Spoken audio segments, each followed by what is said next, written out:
नमस्कार दोस्तों, मैं हूं संजय राजन। आप देख रहे हैं प्राइम डिबेट। दरअसल आज कुछ ऐसा हुआ जिसकी परिकल्पना पिछले 5 सालों से की जा रही थी।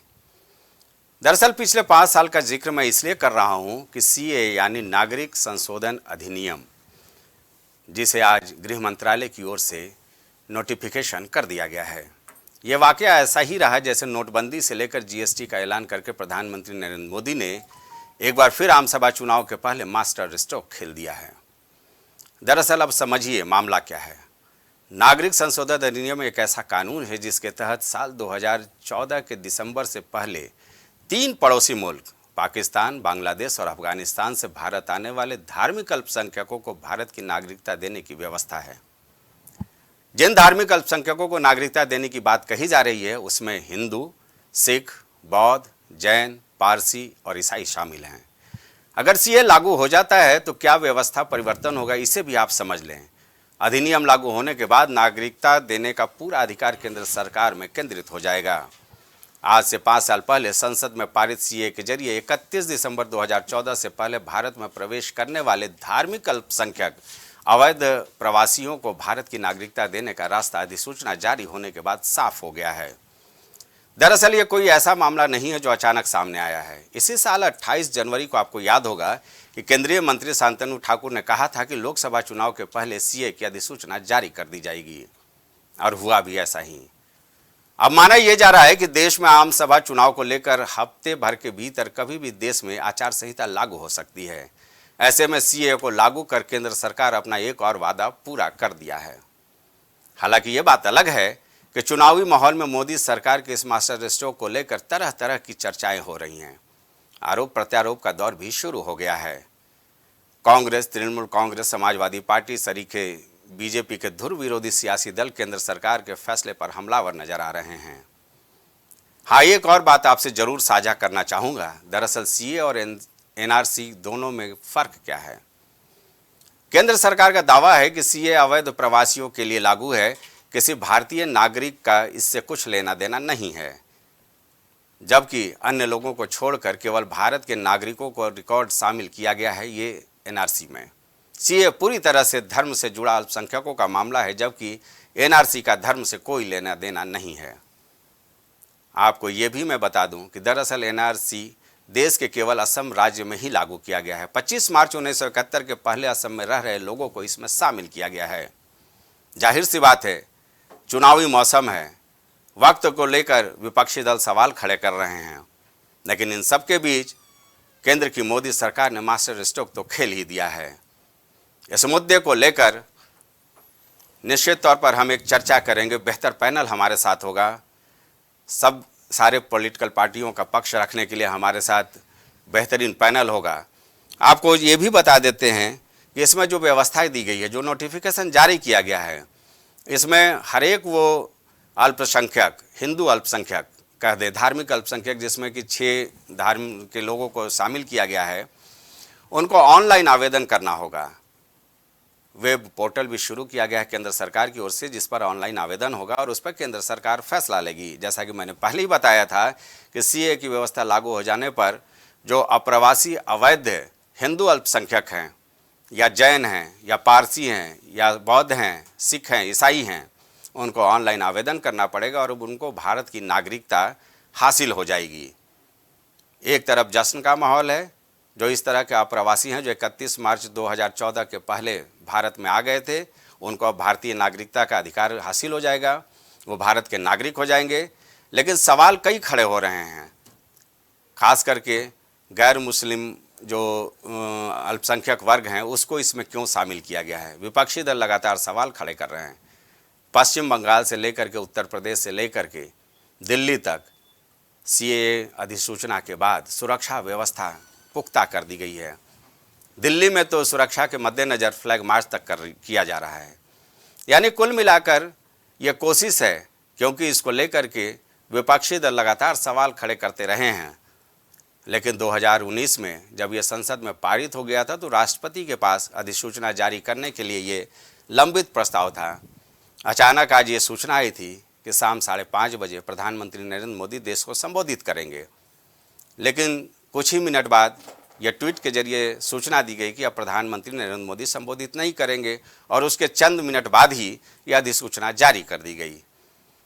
यानी कुल मिलाकर ये कहा जा सकता है, चर्चा हम करेंगे, विपक्षी दलों का निश्चित तौर पर एक आरोप आएगा कि इसे वोटों के ध्रुवीकरण के मद्देनज़र से देखने की कोशिश की जाएगी, लेकिन ये तो कहा ही जाएगा कि जो गैर मुस्लिम हिंदू अल्पसंख्यक हैं जो अफ़गानिस्तान, बांग्लादेश या पाकिस्तान से भारत में 31 दिसंबर 2014 के पहले आ गए हैं, उनको अब नागरिक होने का अधिकार प्राप्त हो जाएगा। उनके लिए ये निश्चित तौर पर एक जश्न का माहौल हो सकता है। इस पर चर्चा करने के लिए हमारे साथ एक बेहतरीन पैनल है और जाहिर सी बात है इस मुद्दे पर हम गंभीरता से चर्चा करने की कोशिश करेंगे। बीजेपी का पक्ष रखने के लिए हमारे साथ मौजूद हैं शमसी आज़ाद साहब, ये बीजेपी का पक्ष रखेंगे इस गंभीर मुद्दे पर। वैभव त्रिपाठी प्रवक्ता हैं कांग्रेस के, उनका भी हम स्वागत करते हैं इस चर्चा में। विवेक पांडे जी हमारे साथ स्टूडियो में मौजूद है, समाजवादी पार्टी के तेज तरार प्रवक्ताओं में ये शुमार हैं। रजनीकांत मिश्रा जी हैं, प्रवक्ता आरएलडी, काफ़ी गंभीर अपना पक्ष रखते हैं ये। और सैयद मोहम्मद तकी आम आदमी पार्टी की ओर से अपना पक्ष रखने के लिए हमारे साथ मौजूद हैं।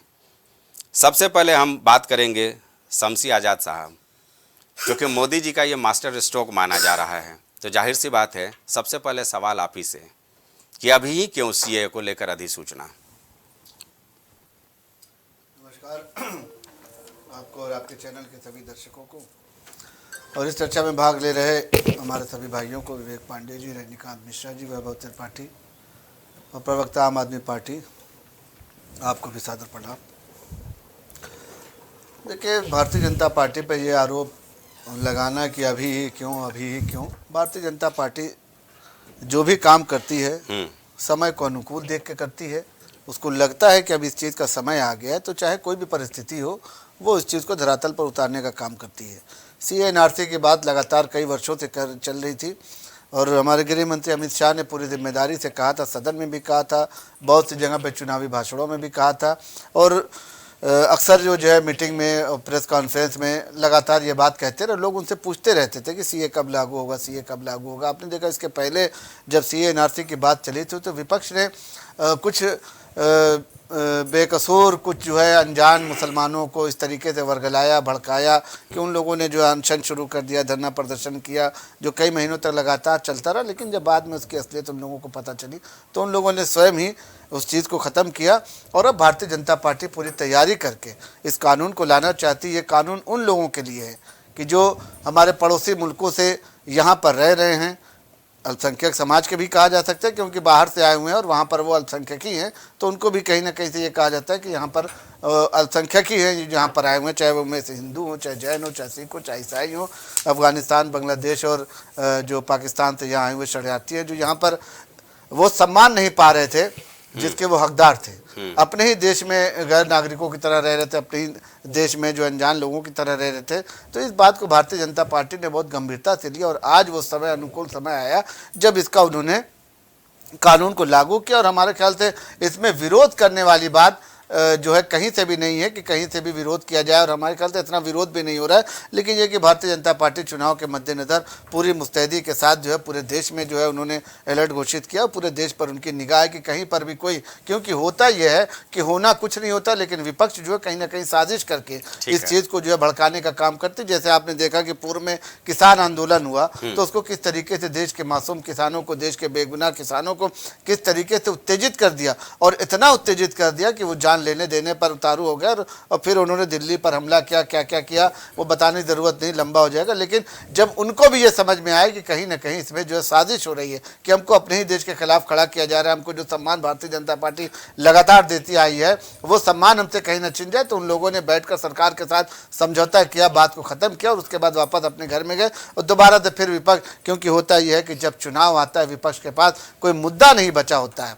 भारतीय जनता पार्टी के पास तो हजारों मुद्दे हैं, वो 370 वक्त को लेके सवाल तो खड़े हो रहे हैं ना।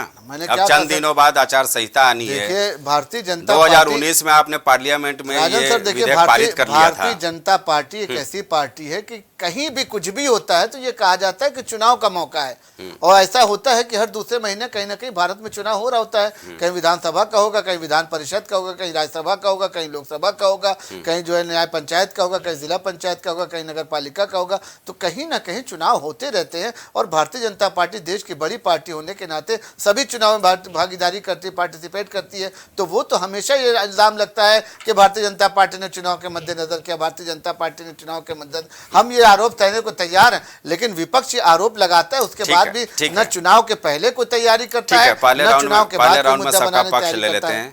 विवेक जी, सुना आपने बीजेपी प्रवक्ता को, भाई उनका कहना है कि ये इत्तेफाक है, वक्त का तकाजा नहीं है सीए अभी लागू करना।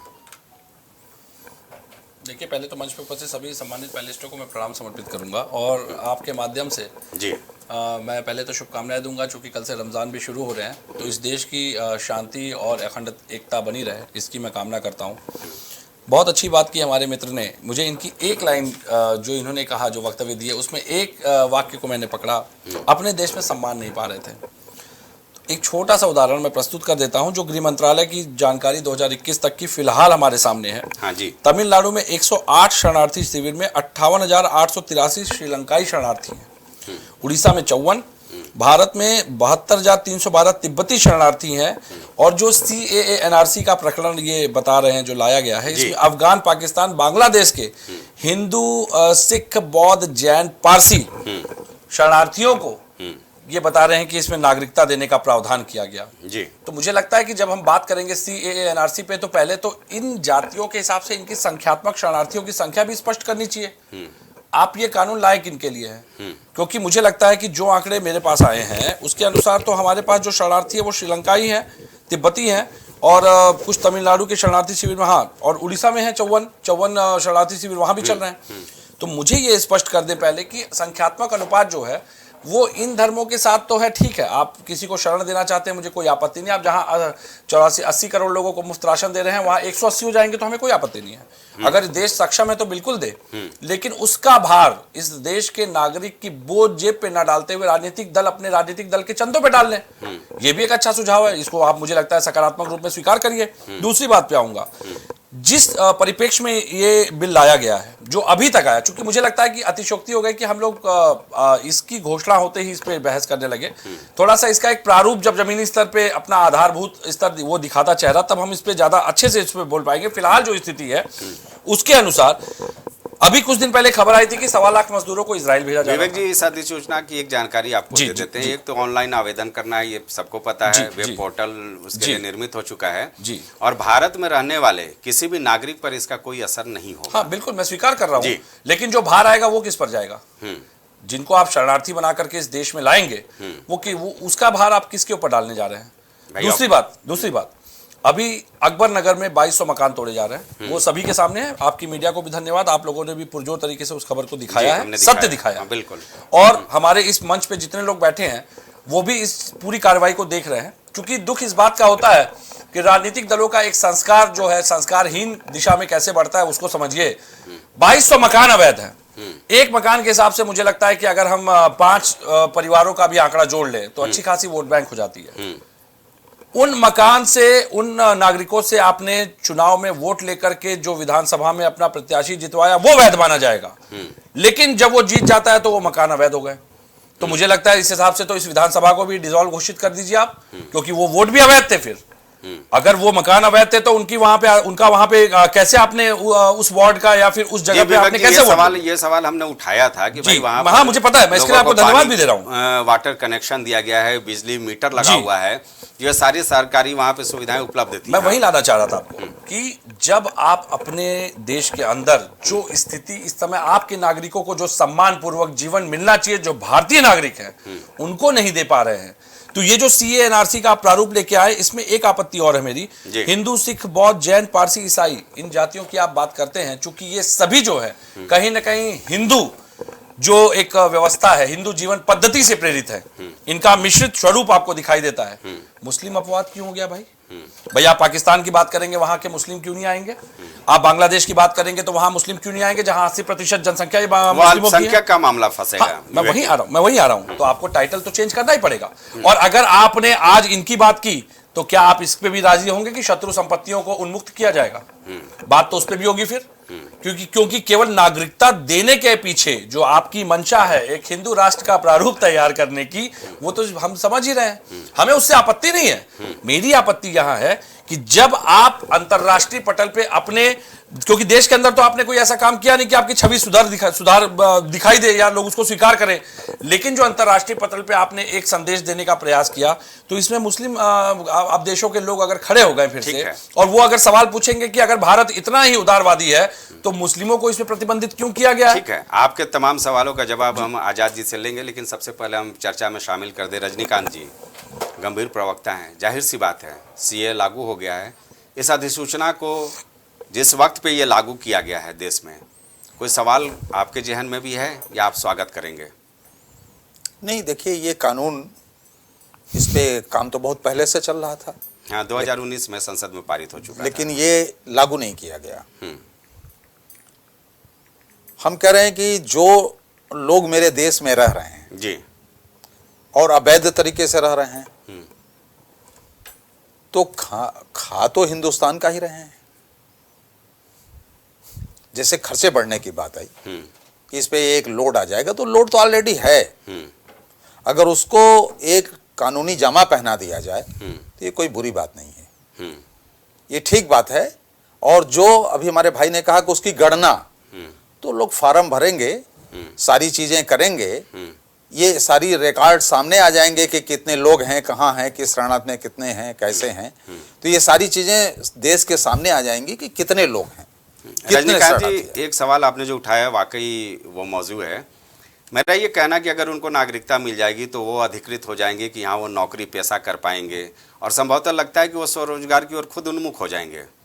जी नहीं, अभी तक उनको सरकारी नौकरी नहीं दी जा सकती थी क्योंकि वो भारत के नागरिक नहीं थे। जी, ठीक है। अच्छा, दूसरी चीज ये है कि उसमें कोई ऐसी चीज नहीं, जो भारत में लोग रह रहे हैं, वो हिंदू मुसलमान जितनी जातियों के लोग रह रहे हैं, उनके ऊपर इसका कोई इफेक्ट है। इस पे उनके ऊपर कोई इफेक्ट नहीं है कि उनके ऊपर कोई इसका कार्रवाई होने जा रहा है। जी, तो इसलिए ये स्वागत योग्य कदम है, ये इसको मानना चाहिए, ये स्वागत योग्य कदम है। और देखिए, रिकॉर्ड और खामियां, आज अभी ये लागू हो और हम लोग इस चर्चा में बैठ गए। जी, ठीक ना, ये थोड़ी जल्दीबाजी हो गई। हम लोगों को इस पे अभी कुछ बहुत पढ़ा भी नहीं कि क्या क्या उसमें सारी चीजें हैं, पूरा डिटेल्स। दरअसल लोग भूल गए थे 2019 के विधेयक के बाद चर्चाएं हुई थी, तो लेकिन ठीक है, आपने इसको रखा, तो मैं तो इसका स्वागत इसलिए करूंगा कि जो अवैध तरीके से मेरे देश में रह रहे थे, वो वैध तरीके से मेरे देश में रहें, उनके बारे में मुझे जानकारी हो कि कितने लोग हैं, कहाँ हैं, कैसे हैं। क्योंकि इस तरह से रहने पे तो कुछ पता ही नहीं कब वो कहाँ गए, कब कहाँ जाए, ना कोई रिकॉर्ड है, वो क्या कर रहे हैं, कहाँ जा रहे हैं। तो ये चीजें तो अच्छी हुई, इसका स्वागत होना चाहिए। बिल्कुल बिल्कुल, और मैं इसका स्वागत करता हूं। चलिए वैभव जी को जोड़ ले रहे हैं। वैभव जी, जयराम रमेश जी का बयान आ चुका है, चुनाव को देखते हुए फैसला लिया गया है। भाई आप विरोध क्यों कर रहे हैं सीए का?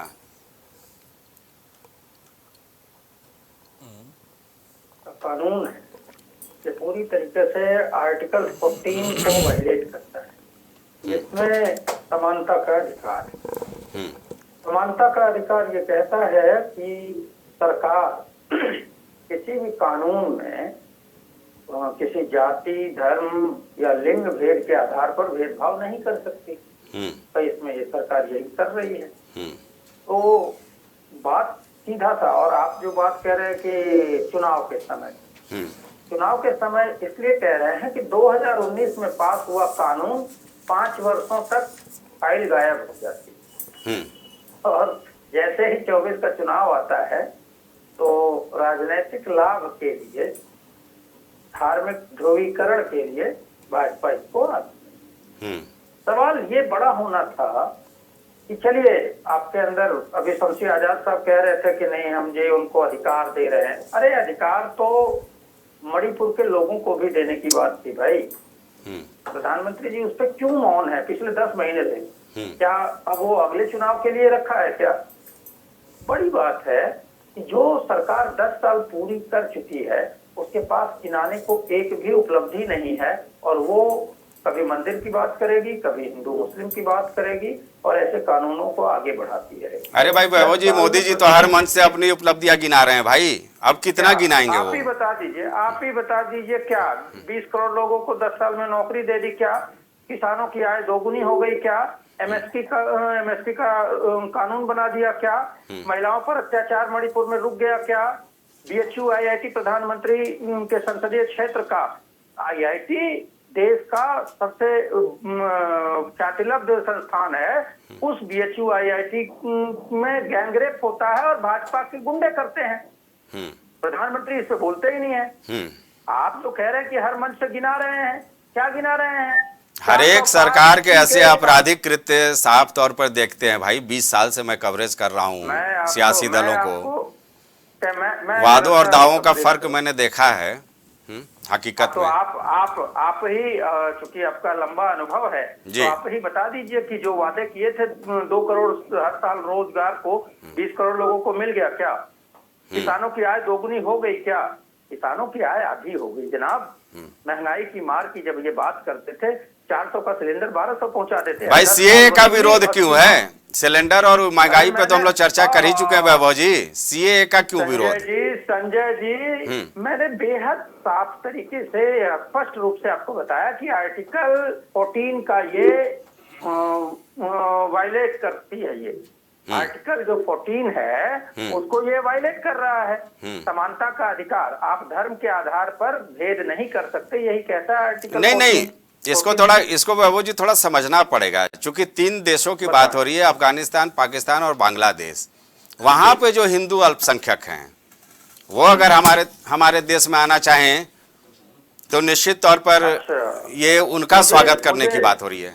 अच्छा, मुझे ये लग रहा है कि जो नेपाल या तिब्बत से लोग आएंगे शायद वो इसमें कवर नहीं होंगे, या जो आए हुए हैं ऑलरेडी नेपाली। हाँ, उसका जिक्र नहीं है, उस पर आप सवाल खड़े कर सकते हो निश्चित तौर पे। विवेक जी ने सवाल खड़े किए। मैंने वही बात कही कि जब जाति और धर्म के आधार पर कानून में भेद है तो ये सीधे सीधे आर्टिकल 14 का उल्लंघन है, इसी का विरोध है। सरकार इस पे जवाब नहीं देगी। सरकार तो इस बात के लिए कहेगी कि मंदिर बन गया जी, 20 करोड़ रोजगार की बात भूल जाओ। अरे हमने यही बात कही ना भाई। एक तरफ अपराध बढ़ता जा रहा है, अभी आप देखेंगे लखनऊ में, आप चूंकि आपका पुराना अनुभव है और आपका पूरा नेटवर्क है पूरे प्रदेश में, जी भदोही में एक युवक को गोली मार दी बाइक पे चलते हुए। आपका बलिया में एक महिला को निर्ममता से हत्या कर दी गई।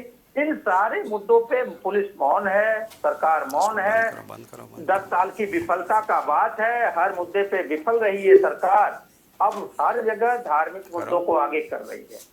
किसानों को एमएसपी देने की बात 2 साल पूर्व ही प्रधानमंत्री ने कही थी, वादा किया था उन्होंने कि हम आपको एमएसपी का कानून देंगे, लेकिन किया क्या?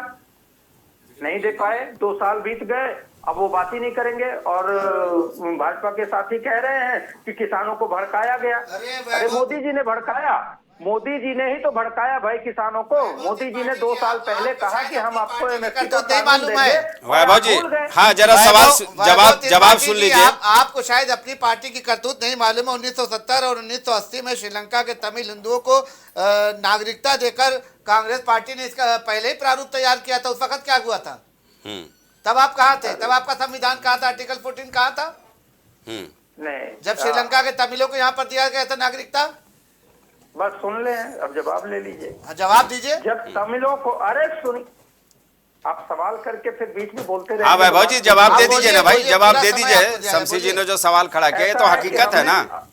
हमने जब उनको नागरिकता दी तो हमने कहा क्या कि इस धर्म के या इस जाति के लोग होंगे तो उनको नहीं देंगे? अरे आपने श्रीलंका के तमिलों को दिया है। नहीं, बात अल्पसंख्यक की है। बाकी भी जिन देशों से लोग आ रहे हैं वहाँ ये वो अल्पसंख्यक हैं, उनको वहाँ प्रॉब्लम थी, उनके साथ वहाँ उस समय भी यहाँ पर दिक्कत थी। लगाए हुए थे। कोई शरणार्थी तब बनता जब उसको कोई दिक्कत होती है, तब वो दूसरे देश में आता है। ठीक है? नहीं, आप जो सोच रहे हैं, जो सोच के बोल नहीं पा रहे हैं, तो वहाँ बाकी लोग बहुसंख्यक हैं, अल्पसंख्यक नहीं है। बोलने नहीं दे रहे हैं, पहले सुनिए। पहले अल्पसंख्यक और बहुसंख्यक का आप शरणार्थी के लिए शरण देना पूरे विश्व में इस बात के लिए है हम मानवता के वही काम तो हम भी कर रहे हैं। वही काम तो हम कर रहे हैं, हम भी तो उनको सम्मान दे रहे हैं, हम भी तो उनको नागरिक बना रहे हैं हिंदुस्तान अरे का। अच्छा ठीक है ठीक है ठीक है। आपको क्या परेशानी हो रही है? संजय आपको जी, दिक्कत ये हो रही है कि इनको भारतीय जनता पार्टी आप उनको जो अपना कर रहे नागरिक हैं, बना रही है, तो कहीं आर्टिकल- वोटर न बन जाए भारतीय जनता पार्टी के। आर्टिकल हाँ आर्टिकल शमसी 14 का उल्लंघन आप कर रहे हैं, हम उस बात को कह रहे हैं, आप इतने भोले मत बनिए। हम तो सब आर्टिकल उल्लंघन 14 कर रहे हैं क्योंकि हम स्पष्ट सत्ता में कहता हैं, है भारतीय कि जनता रंग, पार्टी के लोग जाति, हैं। भेद, धर्म के आधार पर आप भेद ठीक है, नहीं कर ठीक है। सकते, और आप यही भेदभाव कर रहे हम हैं। आपके जैसा तुष्टिकरण का काम नहीं कर सकते, दोहरा चरित्र नहीं अरे रख ठीक है, सकते, ठीक लोगों है। को बहका नहीं जरा- सकते हैं। जरा हम ये सारी आम- जिम्मेदारी हमारी है। शमसी और वैभव जी, शमसी और वैभव जी, शमसी और वैभव जी, जरा मैं आम आदमी पार्टी के जो प्रवक्ता हैं सैयद मोहम्मद तकी साहब को भी शामिल कर ले चर्चा में। तकी साहब, सुना सारी सियासी दलों का तर्क, आप इसके समर्थन में हैं या इसका विरोध कर रहे हैं? दरवाजा खोल दो। हिंदू मुसलमान के एंगल को नहीं देखना चाहिए। इसके अंदर साजिश जो है बहुत गहरी। साजिश ये है कि बहुत से आदिवासी गाँव में जंगलों में रह रहे चारवाए हैं, जो कम पढ़े लिखे लोग हैं, वो बेचारे वहाँ कुछ इधर कुछ कई सदियों से रह रहे हैं, और वहाँ के जंगल को, वहाँ के पहाड़ों को, वहाँ के जो चारागाह हैं, वहाँ की नदियाँ, उनको अपने समझते हैं और रह रहे हैं वहाँ पे। लेकिन उनके पास जो पढ़े लिखे नहीं है, वो आदिवासी है, वो रिफ्यूजी टाइप की जिंदगी गुजारते हैं, खाना बदोश है, तो उनके पास पेपर डॉक्यूमेंट नहीं है। अब सरकार चाहती है, सरकार के जरिए जो बड़ी बड़ी कंपनियां हैं, जो बीजेपी सरकार फंडिंग करती है, उसके दांत लगे हुए हैं इन जंगलों के ऊपर। आप देखें छत्तीसगढ़ में कैसे जंगल काटे जा रहे, सरकार बड़ा विरोध हो रहा है। तो ये हिंदू मुसलमान से ऊपर में धुआं है, ये बादल है। गहराई ये है कि ये वहां से उन सब लोगों को हटाना चाहते हैं जो पुश्तों से वहां पे रह रहे हैं, और जो जंगलों को अपनी प्रॉपर्टी, जैसे जंगलों से लकड़ियां बीतते हैं, वही फिर उनका जीवन व्यतीत होता है, तो उससे हटाकर वो बड़े बड़े जाने की तैयारी हो रही है, और उसको ढका जा रहा है हिंदू मुसलमान की चादर। सबसे बड़ी बात कहते देखिए, जो बड़े जो आपने पढ़ा लिखा है, हिंदू मुसलमान कई सालों से उसको सीए कोई परेशानी नहीं, मुझे सीए से कोई परेशानी नहीं। तो मेरे पास डॉक्यूमेंट है, मेरे फादर गवर्नमेंट जॉब में थे, मेरी मदर भी नहीं, उसमें बहुत तरह की किया, मुझे कोई इशू नहीं, और बहुत से नहीं है जो पढ़े लिखे हैं। लेकिन परेशानी ज्यादा होने वाली आदिवासी को, परेशानी आदि होती शेड्यूल कास्ट को, पीछे पिछड़े लोगों को होने वाली है। तो ये बीजेपी हमेशा जो अपने करकट करती है, उसको मजहब की तरफ की चादर से ढकना चाहती है।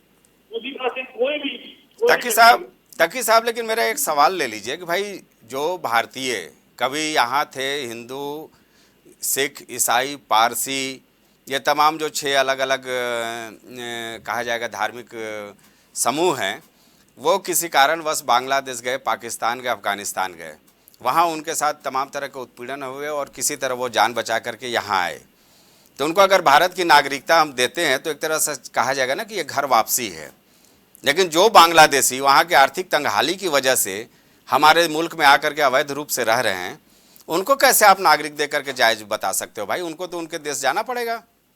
देखिए, भारतीय जनता पार्टी जो है वो एक अपरिपक्व सरकार है, जिसको इंटरनेशनल विभाग पता नहीं है, और हर इंटरनेशनल फ्रेंडों को फेल उसके। कोई भी सरकार, किसी भी देश की सरकार अंतर्राष्ट्रीय स्तर पर ये नहीं कह सकती कि वो रिफ्यूजियों को अपने देश में नहीं घुसने दें, क्योंकि आपको अपनी छवि पेश करनी होती है। अभी सीरिया के अंदर लड़ाई भी आपने देखा, यूक्रेन में लड़ाई चल रही है, बहुत से लोग माइग्रेट के अलग यूरोपीय कंट्री जा रहे हैं, किसी ने मना किया उनको नहीं रखेंगे, तो उनको रखा, वेलकम किया, क्योंकि बेचारे परेशान से, सताए हुए लोग थे। जो भी लोग आता है वो सताया होता है, इरिस्पेक्टिव ऑफ एनी रिलीजन। ये तो कहते हैं ना, हिंदू लोग सताए हुए जो वहां से आ रहे हैं, सताए हुए वहां से आए। आप देखिए भारत के कितने अफगानी रह रहे हैं, इनको सरकार बता रही है, और इनको रोहिंग्या को खुद बताया बीजेपी वालों ने, इन्होंने खुद कहा रोहिंग्या को, सेंट्रल गवर्नमेंट ने कहा रोहिंग्या को पक्के मकान बना के देंगे, उनके व्यवस्था की जाएगी, सरकार सेंट्रल गवर्नमेंट का स्टेटमेंट है, जो को रोहिंग्या को इन्होंने बताया। तो इंटरनेशनली तो अपनी छवि कुछ और पेश करना चाह रहे हैं, और यहाँ देश हिंसा को आप जो है वर्गला रहे हैं।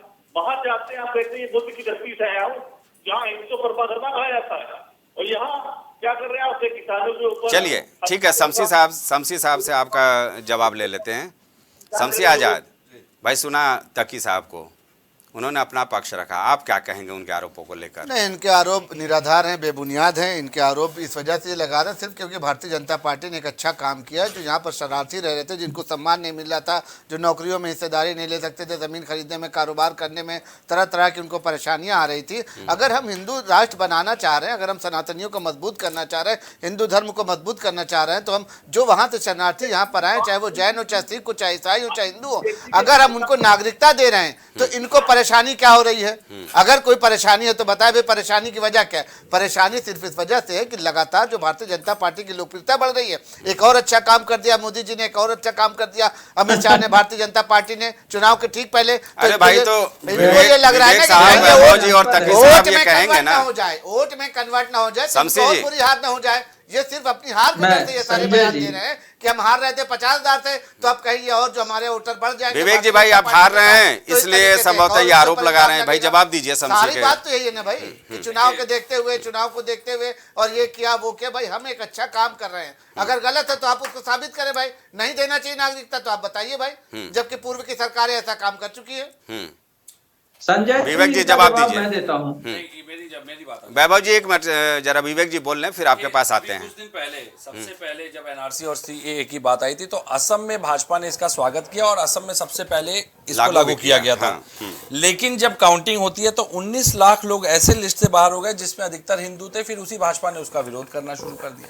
तो मुझे लगता है कि पहले आप अपनी परिणति को तय करिए। दूसरी बात, श्रीलंका में लगभग 10,02,055 श्रीलंकाई रिफ्यूजी हैं जो 30 वर्षों से रिफ्यूजी कैंप में हैं।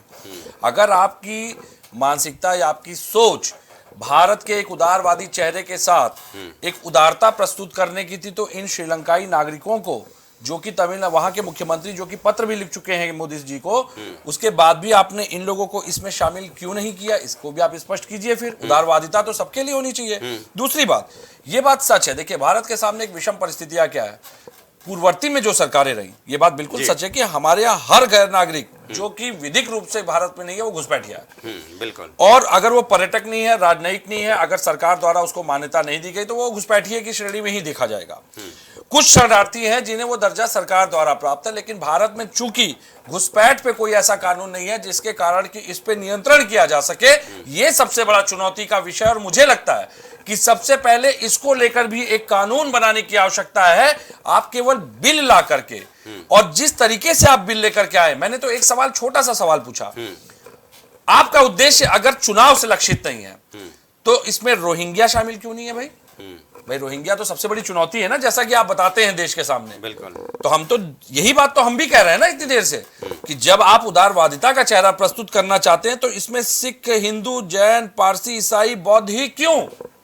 दूसरी बात, आपने जिन जातियों को इसमें शुमार किया, चाहे हिंदू की बात करिए, चाहे सिख की बात करिए, चाहे बौद्ध की बात करिए, जैन की बात करिए, पारसी की बात करिए, ईसाई की बात करिए, जैन तीर्थों को तोड़ने की बात भाजपा के सांसद करते हैं। हिंदुओं की जो दुर्गति हो रही है वो पूरे देश प्रदेश के सामने है।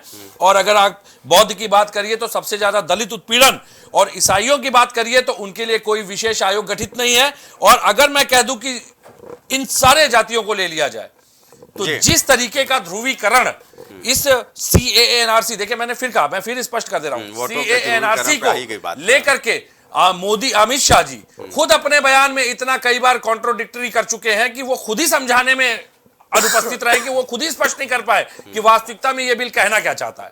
तो जब आप देश को समझाने में ही फेल है, सफल नहीं हो पा रहे हैं, आप इसको लागू करेंगे। और मैं कहता हूं कि कोई अगर इसका विरोध करता है तो ये सरकार की नियति होनी चाहिए, सरकार की जिम्मेदारी है कि वो लोगों तक इसका स्पष्ट प्रारूप लेके जा सके। मैंने एक छोटा सा सवाल किया था, अगर आप इस चीज को लेके आ रहे हैं तो शत्रु संपत्तियों पे आपका क्या नजरिया होगा? क्या आप उनको उन्मोचित करेंगे? बताइए।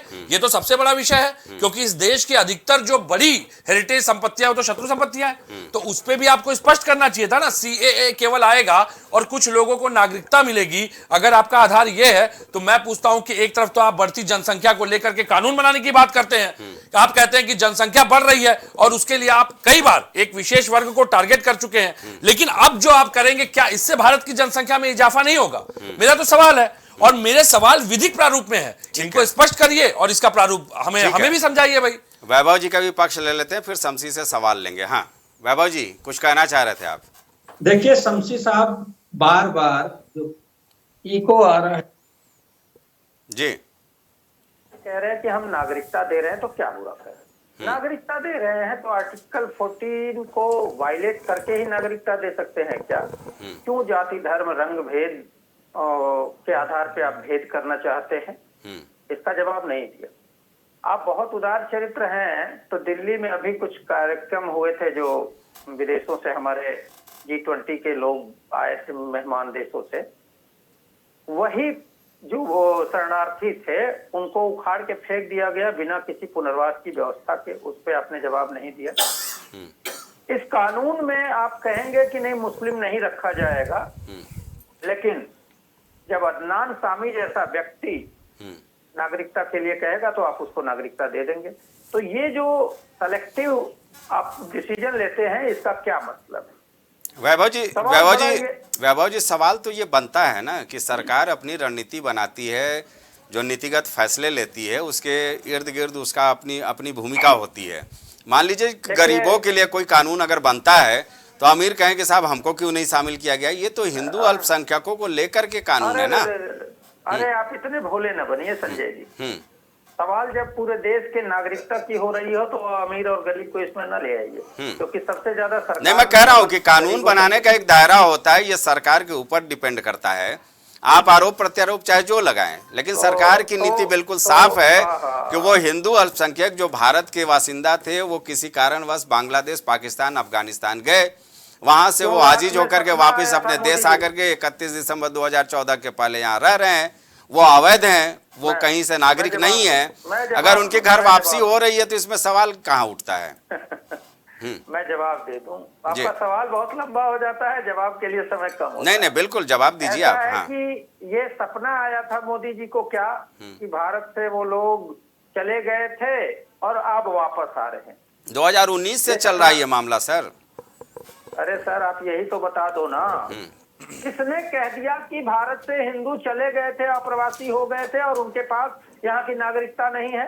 ये तो मैं शमसी साहब से पूछ लूंगा, हो सकता है उनके पास डाटा हो इस तरह का भाई। नहीं, मेरा ये कहना है कि अगर कोई पाकिस्तान गया, चाहे बांग्लादेश गया, चाहे कहीं गया, वो अपनी स्वेच्छा से गया। मेरा ये कहना है कि इस बात को स्पष्ट ये करें, भाजपा के चूंकि प्रवक्ता बैठे वो स्पष्ट करें। आप लेकिन जो प्रस्तुत करने का ये प्रयास कर रहे हैं कि ये सरकार का उद्देश्य सार्थक है, अभी तक उद्देश्य सामने आया ही नहीं है। हम तो इस उद्देश्य को चुनाव से जोड़ रहे हैं, और उसका कारण यह है कि इसमें आपने मुस्लिमों को नहीं रखा। मैं कह रहा हूं जिस आधार पे आपने अल्पसंख्यकों की बात की, अभी आपने बहुत अच्छा तर्क दिया कि जो अल्पसंख्यक दूसरे देशों में आते हैं, हाँ। दूसरे देशों में है, तो मैं कहता हूं दूसरे देशों में तो अन्य कई जातियां हैं, तो क्या आप सबके लिए दरवाजे खोल देंगे? मैं तो ये सवाल पूछ रहा हूं ना। अगर उदारवादिता होनी चाहिए तो सबके लिए उदारवादिता का जो शब्दावली शब्द वो है, उसका सिद्धांत क्या कहता है? उदारता सबके लिए होनी चाहिए। सीमित क्षेत्रों के लिए, सीमित दायरे के लिए उदारता का अर्थ क्या होता है, ये मैं मुझे कोई आशय से स्पष्ट कर दे पहले। अरे भाई विवेक जी, दलाई लामा के साथ इतने सारे तिब्बती आकर के भारत में इतने सालों से रह रहे हैं जी, हमने उनको स्वीकार किया ना, ये भारतीय संस्कृति है। स्वीकार करिए ना, यही तो मेरा सवाल है। रोहिंग्या से इनकी तुलना नहीं की जा सकती है। मैं तुलना की बात ही नहीं कर रहा हूं। वो दूसरे मुल्क के बासिंदे हैं जो अवैध रूप से नहीं। भारत क्या कोई ऑर्फन एज है क्या? मैं पूछ रहा हूं। आप अपने देश में अपने नागरिकों को तो व्यवस्थाएं और सुविधाएं दे नहीं पा रहे हैं, और आपने दरवाजे खोल दिए कि बाहर के लोग भी उठ नहीं। आपका एक तर्क, 80 करोड़ से 180 करोड़ लोगों को मुफ्त राशन। विवेक जी, आपका एक तर्क मुझको समझ में आता है कि भाई वो स्वेच्छा से वहां गए थे उन देशों में, लेकिन संभवतः ये घर वापसी का मामला बनता है भाई। आप अब एक तरफ तो आप जनसंख्या नियंत्रण की बात करते हैं। अब मुझे एक बात बताइए कि भाजपा क्या अपने सिद्धांतों पे कायम है? कुछ दिन पहले तक तो ये एजेंडा चला रहे थे, आप मानेंगे क्या कि उनको बाहर कर दिया जाए देश से? ये चला रहे थे कि जनसंख्या को नियंत्रित करो। अब क्या इनके आने से जनसंख्या नहीं बढ़ेगी भारत की? आप क्या इस बात का समर्थन करेंगे उनको देश से बाहर कर दो? सेकेंड वर्ल्ड ऑर्डर पे जो काम कर रही हैं सरकारें, क्या उससे इसकी आपातकालीन स्थिति नहीं खड़ी होगी इस देश के सामने अंतरराष्ट्रीय पटल पे? बताइए। मैं तो पूछ रहा हूं, एशिया में केवल भारत ही अपने दरवाजे क्यों खोलेगा फिर भाई? मैं तो ये पूछ रहा हूं, भारत के नागरिकों की जेब से पैसा लेकर के आप राजनीतिक लक्ष्यों को क्यों उद्देश्य पूर्ण करेंगे? आप अपने पॉलिटिकल चंदों का खोल दीजिए ना दरवाजा। कौन मना कर रहा है इसके लिए? ठीक है रजनीकांत जी, भाई समाजवादी पार्टी और कांग्रेस तो पूरी तरह से विरोध कर रही है, आप भी अपना पक्ष रखिए भाई। विरोध नहीं, इनकी नीति अभी भी स्पष्ट नहीं है। मैं समझाना ये चाह रहा हूं कि जी बोलिए रजनीकांत। बांग्लादेश जब पाकिस्तान से युद्ध हुआ, उसके पहले बहुत शरणार्थी देश में आ चुके थे। इंदिरा जी की गवर्नमेंट थी, बहुत सारे शरणार्थी आ चुके थे देश में, हाँ। और एक युद्ध हुआ और बहुत बड़ा काम हुआ कि बांग्लादेश बना। पूर्वी पाकिस्तान था वो, पूर्वी पाकिस्तान से बहुत सारे लोग आ चुके थे। उस समय भी कुछ ऐसे सवाल उठे थे कि देश का क्या होगा। देखिए, एक चीज से मैं सहमत हूं, मैं थोड़ा सा अपने उससे, कि घुसपैठ रोकने के लिए कानून बनना चाहिए। देखिए, ये तो सवाल हर मंच से सुनिए, उठता है भाई। सुनिए, जहां तक अभी जो बात चाइना हुई, की घुसपैठ को मेरी बात मानता सुनिए था, ना। वो अरे मैं आपके बीच में, वैभव जी आते हैं, वैभव जी आते वैभव जी, हैं। मैं आपके बीच में बोला नहीं, रजनीकांत जी का जरा सुन लीजिए, एक फिर मिनट आपके सुन पास लीजिए। आते हैं वैभव जी। देखिए, राजीव गांधी जी ने श्रीलंका में जब प्रॉब्लम हुई तो शांति सेना भेजा, जी, और उसका नतीजा क्या निकला? बहुत लोग आए और वहां पे एक तमिल सिपाही ने हमारे प्रधानमंत्री को बंदूक के कुंदे से मार दिया। आप लोगों ने देखा होगा इसको। जी, वो तस्वीर कौन भूल सकता है? कोई भूल सकता है? ये सारे देश ने इसका वो किया था, किसी दल की बात नहीं हुई थी कि देश के प्रधानमंत्री के साथ ऐसा हुआ। नतीजा क्या निकला इस सब आंदोलन को लेके? कि राजीव गांधी जी की हत्या हो जाती है एक तमिल महिला को मानव बम बना के। देखिए, ये सब चीजें मैं ये कहना चाहता हूं कि जैसी परिस्थिति होती है लोग निर्णय लेते हैं। आज देश में ये परिस्थिति बनी कि ये जो हिंदू अल्पसंख्यक हैं, ये पुनर्वास के लिए अब इनके लिए जरूरत थी इसकी। अब अगर आप कह रहे हैं कि चुनावी मोड है, तो यार अगर अच्छा काम है तो चुनाव में वोट मिलेगा। अगर इसको आप अच्छा काम मानते हैं, बहुत अच्छा काम है, तो इसे पास करने की जरूरत ही क्या है? नहीं, इसमें फिर क्या बहस? नहीं, इसमें बहस क्या? नहीं, अगर प्रधानमंत्री बांग्लादेश गए तो क्या नहीं जाते? वहां घटना घटी थी तो परेशानी आप ये कहें है कि चुनावी कहीं मोड वोट में कन्वर्ट ना हो जाए, गलत कहीं बातें भाजपा हैं, इससे और ये सब फायदा नहीं ना उठा करनी ले। चाहिए। और जिनकी बात आप कर रहे हैं वहां बहुसंख्यक हैं, वहां अल्पसंख्यक नहीं। जिन देशों की बात इस ये कानून में कही गई है, इसलिए उनके लिए जो बातें नहीं है, नहीं, मैं इस बात से सहमत हूं कि चकी साहब आ रहे हैं प्रधानमंत्री जी आपके पास। बांग्लादेश गए विवेक थे, जी जरा क्योंकि बोले, फिर घटनाओं पे आपसे जाना पूछते चाहिए। और जैसे 26/11 हुआ तो प्रेस कॉन्फ्रेंस कर रहे थे, मैं इस बात से बिल्कुल सहमत हूं, बहुत संवेदनशील है। वो भारत की मजारों पे चादर न चढ़ाएं, लेकिन बांग्लादेश जाकर के चादर चढ़ाते हैं, फोटो वहां से आती है। मैं मानता हूं कि वो संवेदनशील है, राजनीतिक लक्ष्यों को पोषित करने के लिए वो किसी भी हद तक के जुमले कर सकते हैं। नहीं, आप कह सकते हैं। ये मैं तो कह रहा हूं, बैठे मैं तो तो आपको बिल्कुल ये कह रहा हूं। कहना कुछ है। दिन पहले आप भी कह रहे थे, और इसका मैं धन्यवाद देखिए, देता हूं कि आपने आज कम से कम इंदिरा जी के महत्व को भी समझा दिया। नहीं, हम क्यों नहीं समझाएंगे? हम जो बात कहेंगे वो सही कहेंगे ना। बिल्कुल, बिल्कुल। क्या अरे उस समय के प्रधानमंत्री ने क्यों स्वागत कर रहा हूं भाई, क्यों मैं तो घुस कह रहा दिया? हूं, मैं तो स्वागत कर रहा हूं आपकी भाई बात साहब, का। क्यों मैं कहां घुस कह रहा हूं कि आप गलत कह रहे हैं? पूर्वी पाकिस्तान के लोगों को इंडिया में क्यों लिया?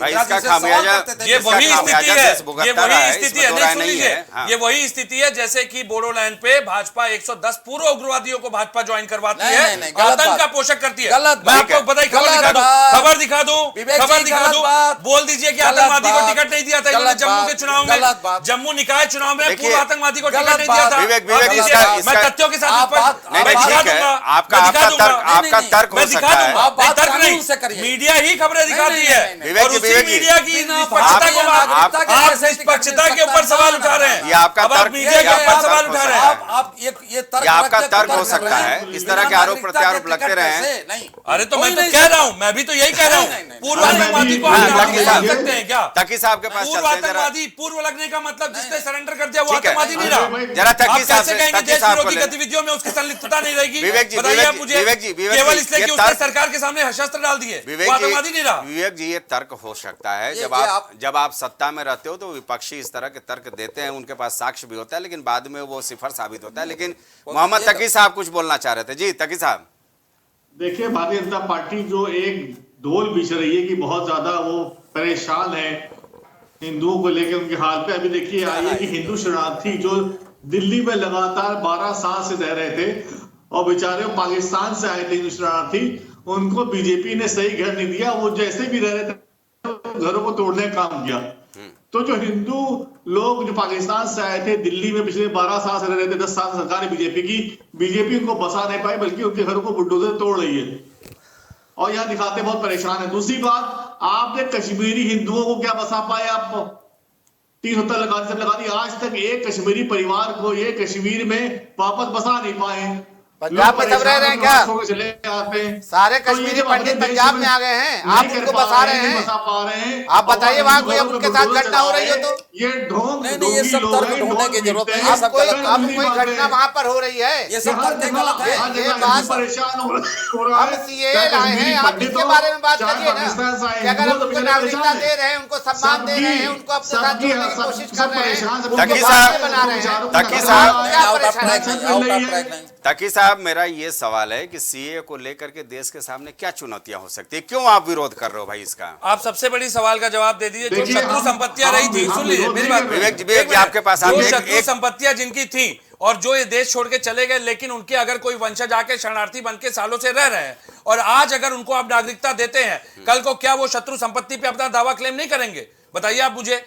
तब आप बिल्कुल, किस बिल्कुल। स्थिति में, इस स्थिति में आप कानून के माध्यम से कौन सा ऐसा प्रावधान लाएंगे, क्योंकि कोई प्रावधान ही नहीं है। विवेक तो जी- बताइए उनके विवेक- लीगल राइट्स का वायलेशन नहीं होगा? इसका जवाब हम ले लेंगे शमशी साहब से। हाँ, हाँ शत्रु गया, पहले फिर आया, फिर तकी उसके साहब को बाद बात दावा पूरी कर करेगा। लेनी अरे चाहिए। जब शमशी हिंदू जा करके वापस लाए जा रहे हैं, वापस उन्हीं के घर तो वापस- वंशज हैं, घर वापस जो गए थे कर उन्हीं के चुके वंशज आ जा रहे हैं वापस ला नहीं ना। रहे, आप वापस अल्पसंख्यक हैं, किसको वो कह यहाँ रहे पे रह रहे हैं? हैं। अरे तो यही तो बात हो रही है, यही तो बात हो रही है, और क्या बात हो रही है? सिर्फ उनको नागरिकता दे रहे आप हैं। नागरिकता किनको दे रहे हैं? सिर्फ जो उनको यहाँ रजिस्ट्रेशन थे करा रहे हैं, और उनका चले गए सम्मान दे थे, रहे हैं। उन्हीं के लोग पीड़ित है ना, जिनको आप नागरिकता देने का प्रयास कर रहे हैं। सही। यही तो सवाल है, वो यहाँ यही तो पर सवाल है। पूर्व की सरकारें अगर चाहती तो कांग्रेस पार्टी उनको सम्मान दे सकती अरे थी। नहीं लेकिन चाहा, मैं तो यही सरकार सवाल नहीं किया। पूछा, आज शमशी आप साहब- उनके राइट्स को कैसे कंप्लाई शमशी उनको करेंगे? साहब- अपने सीने से लगा रहे हैं, हम उनको अपने गले से आज लगा आप रहे हैं, उनको सम्मान सिविल दे रहे राइट्स हैं। कैसे देंगे, तो ये मैं पूछ परेशानी रहा क्या हूँ। है? हाँ, शमशी साहब सवाल ये है विवेक जी का बिल्कुल साफ तौर पे कि भाई जो शत्रु संपत्ति की बात होती है यहाँ पे, आपने देखा लखनऊ के तमाम शत्रु संपत्ति पर सरकार काबिज हो गई, लेकिन जिनको आप यहाँ पे नागरिकता दे देंगे, उनके पूर्वजों की यहाँ पे अगर संपत्ति है जिसको सरकार ने शत्रु संपत्ति घोषित कर रखा है, तो क्या किस नियम के तहत उनको वो अधिकार देंगे? भाई वो अपने घर में जब वापसी होगी तो उस घर में रहना चाहेंगे। शत्रु है और उनके वंशज आपके नागरिक हैं, ये कैसा कानून में ही आप मैनिपुलेशन कर रहे हैं? सुन लीजिए। हाँ, शमशी साहब बताइए बताइए। भाई कि कौन से जो वहाँ पे नागरिकता जिसको दी जा रही है, आपके पास अरे कोई भारतीय डाटा है जनता कि उनको पार्टी का शत्रु आपको संपत्ति लगता है कि घोषित किया उन्माद गया पैदा है? करना जो वहाँ पे समाजों में सिख, बचना ईसाई, है। जैन, हिंदू ना जो हुआ लोग हैं, जैन ये वक्त के साथ समस्याएं आएंगी। क्या वो आज शत्रु भी संपत्ति रोटी घोषित मांग कर रहे शमशी दिया? साहब ये वक्त ये के दे साथ रहे हैं। समस्याएं आएंगी। ये कोई समस्या नहीं आएगी। जनता मांग रही ये जो नौकरी। इस बात को याद रखिएगा। होना नहीं है, एक उसको डिफेंस वाली बात याद रखिएगा और भाजपा होगी। देख रही हो तो मैं चूंकि एक विधिक प्रैक्टिशनर मैं फिर कह रहा हूँ, आदरणीय रजनीकांत जी यहाँ बैठे हुए हैं, चूंकि हमारे अभिभावक स्वरूप है, ये एक विधिक सवाल है जो कल को इस सरकार के लिए नहीं देश के लिए चुनौती बनेगा। इस बात को याद रखिएगा। हर चुनौती के लिए तैयार अरे आप रहेंगे ही कहाँ? आपको रायता फैला के टिकट लेके झोला उठाएंगे, आपको रायता उठाकर झोला उठा के निकल लेंगे। एक एक करके बोलेंगे, एक एक करके बोलेंगे तो बात समझ में आएगी। देख रही है जनता विकल्प देख रही होती तो आपको ले आती। जनता तो लगातार आपको नीचे से तो 15 साल तो आप भी नहीं थे, ये कौन सा तर्क है? अभी तो आपने देखा 15 साल तो आप भी नहीं थे। एक करके तकी साहब विवेक जी एक करके जनता को ज्यादा समझ में आएगा। अब उसको लग रहा है कि देश को जो है बचाना ये है। देखिए गिरिराज सिंह के क्षेत्र में आप ही के लोग उनको काला एक एक करके अपनी बात रखेंगे तो जनता को समझ में आएगा। हाँ पूरी भारतीय जनता पार्टी थोड़ी इसको भुगतेगी भाई। किसी की नाराजगी थी वहाँ पर हो गया। आपके स्वामी प्रसाद मौर्य पे नहीं जूते बरसाए गए थे? आप अरे भूल गए भाई, क्या? भाई। इंदिरा गांधी प्रतिष्ठान में टॉपिक से हम यही बात डिरेल्ड हो है। रहे हैं, टॉपिक से हम डिरेल्ड हो भाजपा रहे के हैं। लोग हैं 20% टॉपिक पे बोलेंगे, 80% पार्टी की बात आप करेंगे। रुक ही जाइए, कह रहे हैं रुक जाइए। भाई, गिरिराज जी की बात आप नहीं टेक्निकल कहते। सवालों का जवाब नहीं है इनके अपने पास। कार्यकर्ता की यही बात हालत करें। अमित शाह की है, यही हालत मोदी की आपके है। भाषण में- CAA-NRC के ऊपर जवाब नहीं देंगे। हम मैंने एक काम तर्क पर कर रहे सवाल हैं, किया, उस मजबूत तर्क पर काम सवाल कर का रहे जवाब हैं, दे। सरकार को शत्रु मजबूत कर संपत्ति रहे पे हैं, इस उसको कानून का सम्मान प्रभाव कर कैसे रहे हैं। पड़ेगा, शत्रु उसका जवाब संपत्ति दीजिए। जब दावा हाँ, करेंगे विवेक तब जी, बताइएगा। विवेक जी, ठीक है। हाँ, जब शमशी दावा साहब। होगा, जब वो कहेंगे कि हमको नागरिकता मिल गई, अब हमारी संपत्ति दी जाए, लीजिए। आपके पास डाटा है कि शत्रु लीजिए। संपत्ति है? लेकिन बताइए सरकार ना। को तैयारी तो करनी पड़ेगी। हाँ तकी सरकार साहब हर तरीके से तैयार है। सरकार जरूरी नहीं है कि सारी चीजें जो है तो आपको बीजेपी जी, जी, सरकार जी। कोई भी कानून पिछले 10 सालों में जनता को विश्वास में लेकर नहीं ला पाई। ये अपनी असफलताओं के ऊपर चादर डाले CAA-NRC की। जनता मांग रही रोटी, ये दे रहे CAA-NRC। अरे पश्चिम बंगाल में जश्न मन रहा है भाई। इधर है CAA-NRC। जनता चाह रही कानून व्यवस्था, इधर है CAA-NRC। आप दे रहे हैं जनता वो कह रही महंगाई शराब कम करो, नीति। ये करे CAA-NRC। जनता कह रही महिलाओं की सुरक्षा करो, ये करे CAA-NRC। ये हर बात का जवाब CAA-NRC है इनका। जनता परेशान है। वैभव जी, आज आप आज वैभव जी, बात आप नहीं, आज का मुद्दा है। कल आप बात करिएगा, कल दूसरी बात रहेगी। रोज लोग आत्महत्या कर रहे हैं, पेपरों में निकल रहा है, उसका जवाब नहीं दे पा रहे, CA कर रहे हैं। एक मिनट। हाँ वैभव जी कुछ बोलना चाह रहे थे आप, वक्त कम है, संक्षेप में। ऐसा दो मौजूद सवाल हैं। एक तो आर्टिकल 14 का वायलेशन, उस पर जवाब नहीं दिया शमसी आजाद जी ने, और दूसरा जो हमारे समाजवादी पार्टी के प्रवक्ता विवेक जी ने कहा कि शत्रु संपत्ति पे क्या करेंगे, तो ये आधे अधूरे तैयारी से ये कानून बनाते हैं। उदाहरण मैं बताता हूँ, बहुत सारी चीजें इन्होंने किया है। वक्त का तकाजा है, संक्षेप में विवेक जी। हाँ वैभव जी, आप चुप रहिएगा 1 मिनट। कृषि कानून हम ठीक है, बोल समझा लीजिए। नहीं पाए। जीएसटी लागू हुआ, उसमें 100 से ज्यादा संशोधन करने पड़े, क्योंकि ये सरकार जल्दबाजी में अनुभवहीनता की शिकार हो जाती है।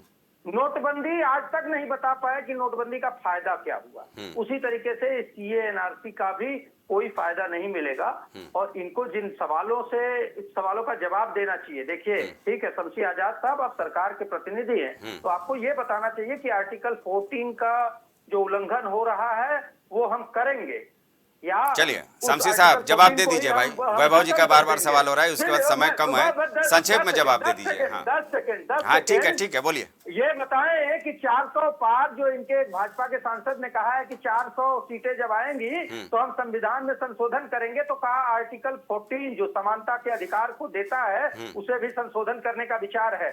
दूसरा, शत्रु संपत्ति पे भी जवाब दे दे। अगर ये 2 सवालों का जवाब दे दे तो मैं मान जाऊं कि इनको इस कानून की समझ है। संक्षेप में जवाब दे दीजिए भाई जल्दी। बहुमत में आएगी, बदला जाएगा, और भारतीय जनता पार्टी के पास बहुमत आ रहा है, आप घबराइए मत। अगर कहा गया है कि परिवर्तन किया जाएगा तो आप जैसे लोगों को सही करने के लिए परिवर्तन किया जाएगा, ये समझ लीजिए। चलिए विवेक जी, कंक्लूडिंग आपका बयान। नहीं, मुझे लगता है देखिए, जब कोई बिल लाया जाता है, किसी बिल को पास करना होता है, तो उसके दूरगामी जो परिणाम है, लक्षित परिणाम हो चाहे वो हानिकारक परिणाम हो, उन सभी पे जो हमारा लॉ कमीशन है और जो हमारे बुद्धिजीवी विद्वान हैं, खासकर कानून के जानकार, उन सभी की पहले एक कमेटी बना करके इस पे एक परिचर्चा बहुत आवश्यक है।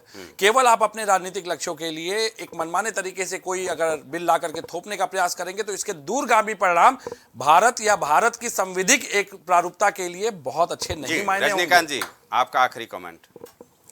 देखिए, ये जो शत्रु संपत्ति का मुद्दा और ये बातें अभी भविष्य के गर्भ में, ये आएंगी तो देखा जाएगा। लेकिन ये जो कानून बना है ये बहुत स्वागत योग्य है, क्योंकि जो शरणार्थी मेरे देश में रह रहे हैं उनको अगर नैतिकता और उनको मिल जाए नागरिकता, तो ये कोई बुरी बात नहीं, अच्छी बात है। तकी साहब, देखिए, समय बिताने के लिए करना है कुछ काम। तो हम आपको बीजेपी समय बिता रही, जनता का समय बर्बाद कर रही है। वैभव जी आएंगे, आखिरी कमेंट ले रहा हूं मैं। हाँ देश के मुद्दे हैं, उस पर कुछ नहीं बोल पा रही है जनता। आज परेशान है, लोग आत्महत्या कर रहे हैं, रोज खबरें आ रही हैं। नौकरी से परेशान होकर युवक ने हत्या करी, जो कांस्टेबल भर्ती में घोटाला हुआ और जो पर्चा लीक हो। चलिए इन सब मुद्दों पे हम समय समय पर चर्चा करते रहेंगे। वक्त का तकाजा, वक्त समाप्त हो गया है। इस चर्चा में हमारे साथ शामिल होने के लिए तकी साहब, बीजेपी प्रवक्ता विवेक पांडे जी, रजनीकांत मिश्रा, वैभव त्रिपाठी जी, आपका बहुत बहुत धन्यवाद। जाहिर सी बात है, चुनावी माहौल में सीए अधिसूचना जारी हो गई है, देश में सीए का कानून भी लागू हो गया है। बीजेपी ये दावा करेगी कि उसने जो वादा किया था वो आखिरी वादा भी पूरा कर लिया है, मास्टर स्ट्रोक खेल दिया है। लेकिन इसको लेकर के सियासत किस करवट बैठता है ये देखना दिलचस्प होगा। फिलहाल विपक्षी दलों का आरोप है कि वोट ध्रुवीकरण को लेकर के मोदी सरकार ने ये फैसला लिया है। वहीं समाजवादी पार्टी से लेकर तमाम प्रवक्ताओं का आपने जिक्र सुना, आपने उनकी बातें सुनी, उनकी दलीलें सुनी कि क्या कुछ चुनौतियां देश के सामने आने वाले दिनों में सीएए कानून को लेकर देखने को मिल सकता है। यानी कुल मिलाकर आने वाले दिनों में सियासत और गरमाएगा। फिलहाल इस चर्चा में इतना ही। देश दुनिया की बाकी खबरों को देखने के लिए प्राइम टीवी के साथ जुड़े रहिए। मुझे दीजिए इजाजत, नमस्कार। कुछ भाव पुष्प। आप देख रहे हैं प्राइम टीवी, सच साहस सरोकार। प्रधानमंत्री श्री नरेंद्र मोदी का संकल्प है कि देश का हर नागरिक पोषित, सशक्त और समर्थ बने। जब पूरा विश्व इस सदी की सबसे बड़ी महामारी कोविड-19 से जूझ रहा था, उस दौरान प्रधानमंत्री श्री नरेंद्र मोदी जी के नेतृत्व में भारत सरकार ने प्रधानमंत्री गरीब कल्याण अन्न योजना का संचालन कर देश के गरीबों की खाद्य सुरक्षा सुनिश्चित की। इसी संवेदनशीलता को जारी रखते हुए आज 80 करोड़ से भी ज्यादा लोगों को मुफ्त अनाज दिया जा रहा है। सभी को अनाज, पोषित समाज। अगर आप करना चाहते हैं अपने बिजनेस को प्रमोट, तो इसके लिए आपको चाहिए होगा एक सपोर्ट। बेहतर स्क्रिप्ट, शानदार ग्राफिक्स, बेहतर विजुअल, दिखाएंगे कमाल, जानकारी पहुंचेगी जन जन तक, आपका काम करेगा धमाल। इन सभी चीजों के लिए अब ना हो परेशान। Brand promotion, motion designing and video editing, 2D और 3D animation, television telecasting, social media works, script writing जैसे कामों के लिए आज ही कांटेक्ट करें 9267925186 पर। इसी के साथ ही आप हमें जीमेल भी कर सकते हैं vikasproduction.gfx@gmail.com पर।